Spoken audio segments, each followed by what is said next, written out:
गुरु तुम हो ज्ञानी ज्ञान के दाता, मुनि गुरुवर को करके प्रणाम गाऊं मैं, ध्याऊं मैं सुबह शाम। पुलक सागर एक नाम एक नाम।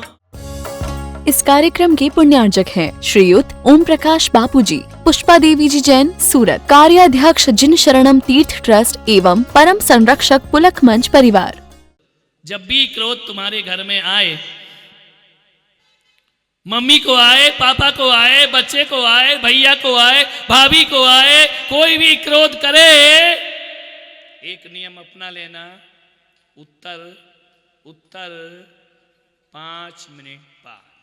कितनी देर बाद? हो ही नहीं सकता जितने अच्छे से हाँ कर रहे ना।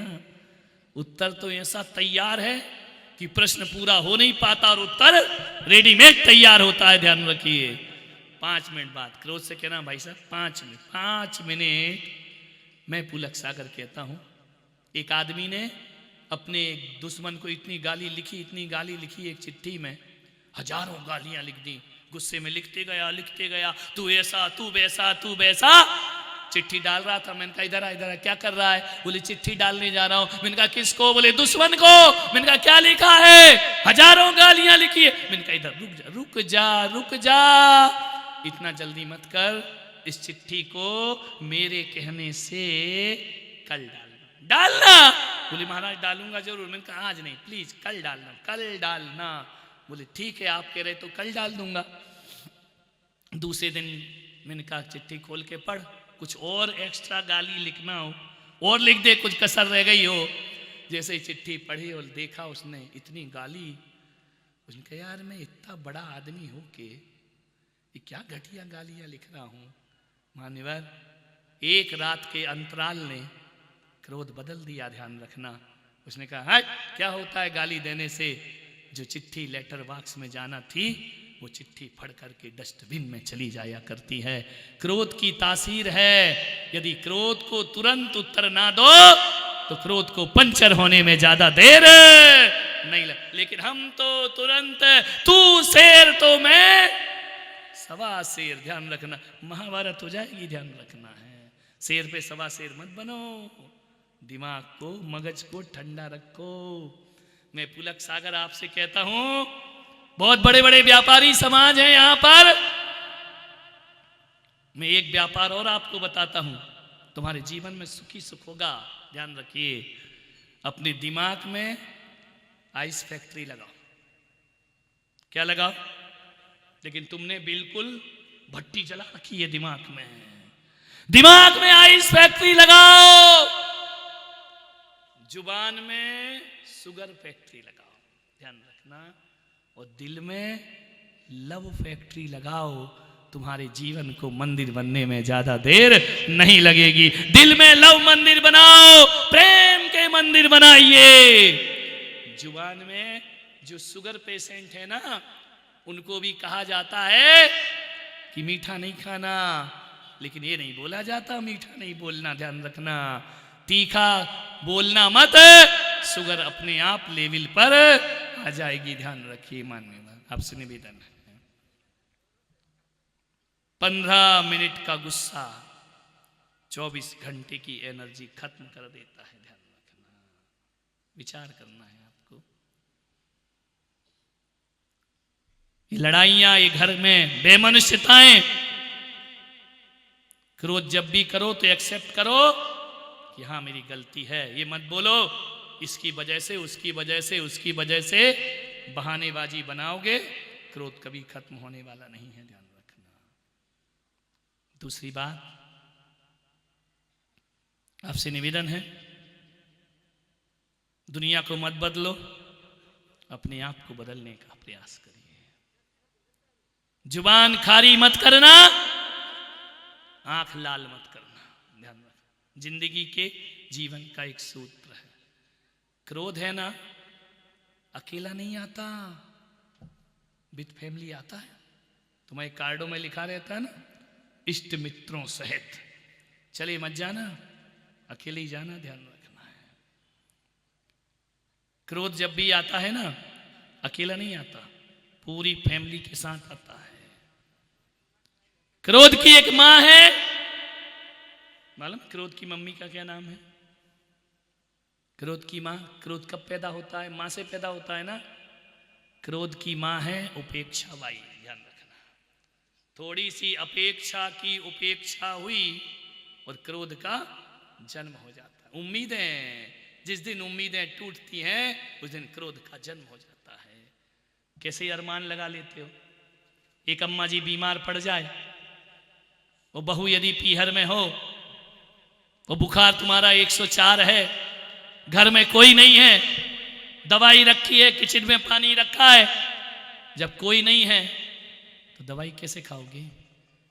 किसको आवाज लगाओगी? बोलो।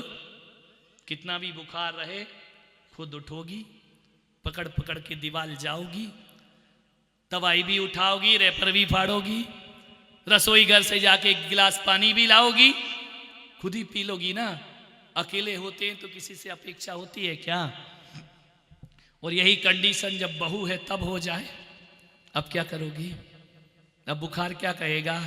खाट में से उठ या बहू को आवाज लगा, क्या कहेगा? बहू दवाई दे। और यदि बहू ने नहीं सुना तो अपेक्षा भाई किसको जन्म देने वाली है? बोलो। मैं आपसे कहता हूं कि जब तक हाथ पैर चले ना, किसी से एक गिलास पानी की भी उम्मीद मत रखना, तुम्हारा जीवन शांति में व्यतीत हो जाएगा। ध्यान रखिए, यही सोच के रहो कि घर में बहू नहीं है, स्वयं भरकर पानी पियो। ध्यान रखना, ये मत करना भगवान से प्रार्थना कि मेरे बच्चे बुढ़ापे में मेरी लाठी बने। भगवान से हे कहना, हे परमात्मा ऐसा जीवन बना कि मुझे लाठी पकड़ने की जरूरत ही ना पड़े। ध्यान रखना, मैं बिना लाठी के भी अपना सफर कर लूं। ए मत सोचना कि बुढ़ापे में बहू पानी दे।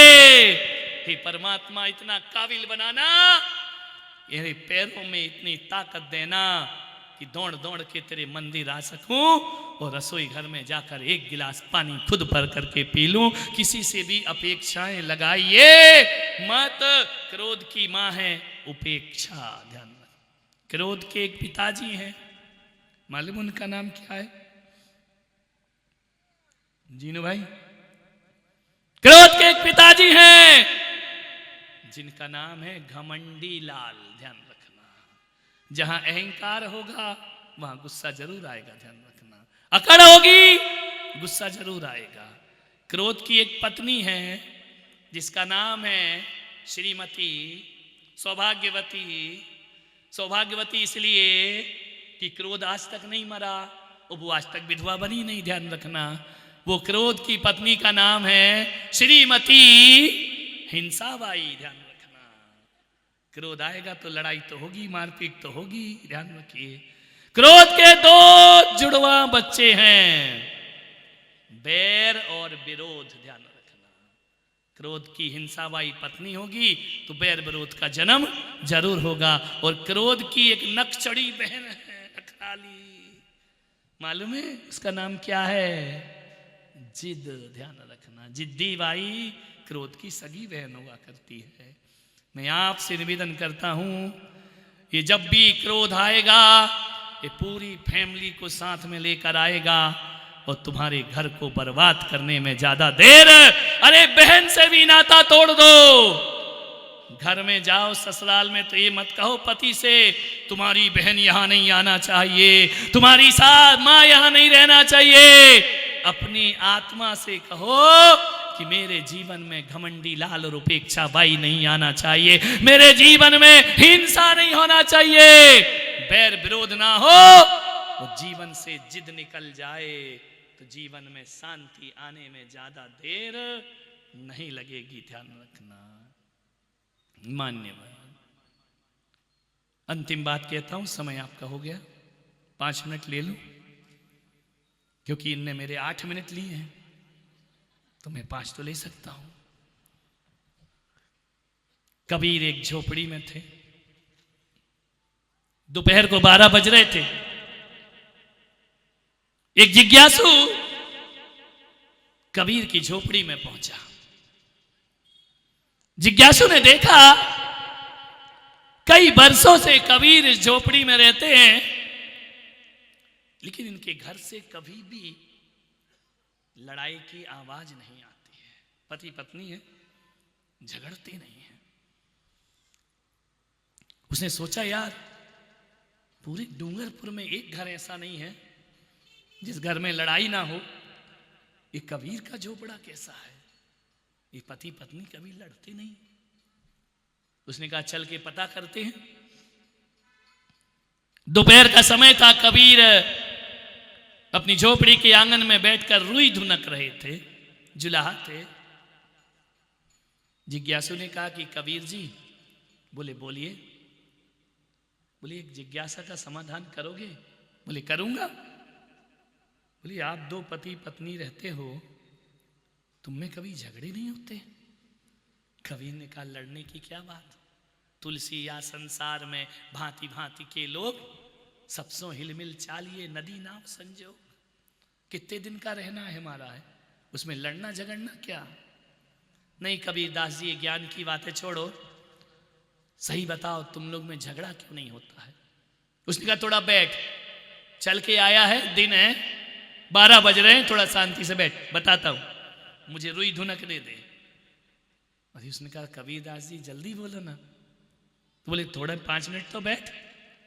कबीर ने पत्नी को आवाज दिया, अरे भाग्यवान लालटेन लेकर आ। इसने कहा यार ये कबीर पागल है क्या? दोपहर को 12 बजे आंगन में रुई धुनक रहा है, लालटेन मंगा रहा है। पत्नी गई चुपचाप, लालटेन जलाई, लाकर रख दी आंगन में। कबीर ने कहा उत्तर मिल गया। बोले ये पागल, अब समझ में आया तुम क्यों नहीं लड़ते। समझदार ही लड़ता है, पागल नहीं लड़ा करते हैं।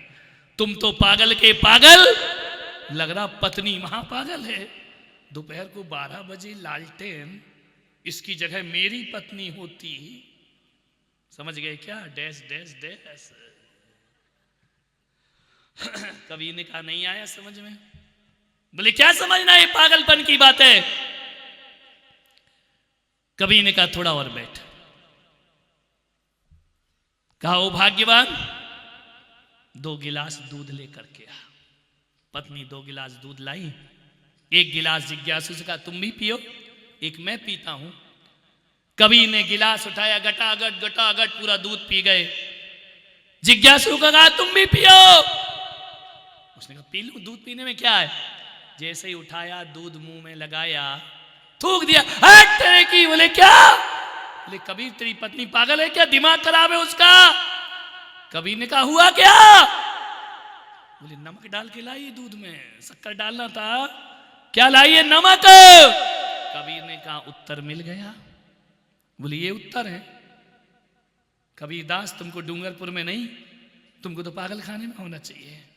वो नमक ला रही है, दिन में लालटेन जला रही है, मुझे नहीं सुनना उत्तर, मैं चला। कबीर ने कहा ठहर, उत्तर लेके जा। बोले क्या उत्तर? बोले देख 12 बजे दिन में मैंने लालटेन मंगाई, पत्नी ने कोई प्रश्न किया? बोले नहीं, पागल है क्या प्रश्न करेगी। बोले चुपचाप रख के चली गई ना। बोले हाँ। बोले मैंने दूध मंगाया, दूध लाई, नमक मिला, मैंने कुछ बोला क्या? बोले नहीं, चुपचाप पी गया। तो बोले कबीर दास ऐसी जिंदगी कौन जिएगा। अरे बोले जी बात नमक की और लालटेन की नहीं है, बस एक बात याद रख, सीख करके जा, हम पति पत्नी के बीच में समर्पण है, तर्क नहीं है, ध्यान रखना। और एक बात याद रख जिज्ञासु, जहाँ तर्क होता है वहाँ नरक होता है, और जहाँ समर्पण होता है वहाँ स्वर्ग हुआ करता है, ध्यान रखिए। जब पत्नी ने मेरे से कोई प्रश्न नहीं किया कि दिन में 12 बजे लालटेन की क्या जरूरत है, तो फिर पति का भी फर्ज बनता है कि धोखे से शक्कर की जगह नमक डाल दिया तो मुझे भी तर्क करने का कोई अधिकार नहीं हुआ करता है। वो जिन घरों में पति पत्नी ऐसे रहते हैं वहां पुलक सागर के ज्ञान गंगा की कोई आवश्यकता नहीं हुआ करती है, कोई जरूरत नहीं होती है सत्संग की। एक ही सूत्र अपना लो, आपसे निवेदन है मेरा। शादी होती है, 7 फेरे डलते हैं ना, और 7 फेरे में कटारा जी शादी हुई या नहीं? हो गई ना? मजे से जिंदगी मजे से कट रही है? क्या बात, मुस्कुराहट नहीं बता रही है, मजे से कट रही है। ध्यान रखना, शादी होती है, एक अग्नि के 7 फेरे लिए जाते हैं। फेरे वाले हो ना? फेरे हुई थे शादी में? पूरा बताओ यार, मुझे क्या मालूम। नहीं तो आजकल तो पूछना पड़ता है फेरे वाली है या फेरा वाली है, ध्यान रखना, क्योंकि आजकल तो लव मैरिज और कोर्ट मैरिज भी हो जाती है। जब फेरे होते हैं ना, तो आपके भी फेरे किसी पंडित ने कराए होंगे, 7 वचन लिए होंगे। कौन कौन से थे? जय हो महाराज। नहीं, मैं इसलिए पूछ रहा हूं क्योंकि मैं कुंवारा हूं, मुझे क्या मालूम फेरे में क्या होता है। 7 वचन होते ना? बोलिए सभापति जी, 7 वचन याद है क्या? उस समय महाराज बीवी के अलावा कुछ नहीं दिख रहा था। कहां का 7 वचन, कहां का पंडित? अरे 7 वचन तो छोड़ो, बहुतों को तो ये तक नहीं मालूम कि वो पंडित कौन था। और एक जगह मैंने पूछा कि वो पंडित कौन था? वो आदमी कह रहा उसी को तो तलाश रहा हूं जिसने मेरी जिंदगी बर्बाद की है। ध्यान रखना, मान्य 7 फेरे किसी को याद नहीं होंगे, मत करो याद। उन फेरों में कोई दम भी नहीं था, 2 कौड़ी के फेरे, और जिंदगी बर्बाद हो गई लाखों की अपनी। ध्यान रखना है मान्यवर। मैं आपसे कहता हूं, अब सब पंडितों को 7 वचन बदल देना चाहिए। वो कोई काम के नहीं है वचन कि तू राम और मैं सीता। कहाँ का राम, कहाँ का सीता? ना यहाँ सीता ना यहाँ राम, रावण ही रावण दिखाई दे रहे हैं। वो कोई वचन काम में आने वाले नहीं है। इस कार्यक्रम के पुण्यार्जक हैं श्रीयुत ओम प्रकाश बापूजी, पुष्पा देवी जी जैन, सूरत। कार्याध्यक्ष जिन शरणम तीर्थ ट्रस्ट एवं परम संरक्षक पुलक मंच परिवार। गुरु तुम हो ज्ञानी, ज्ञान के दाता, मुनि गुरु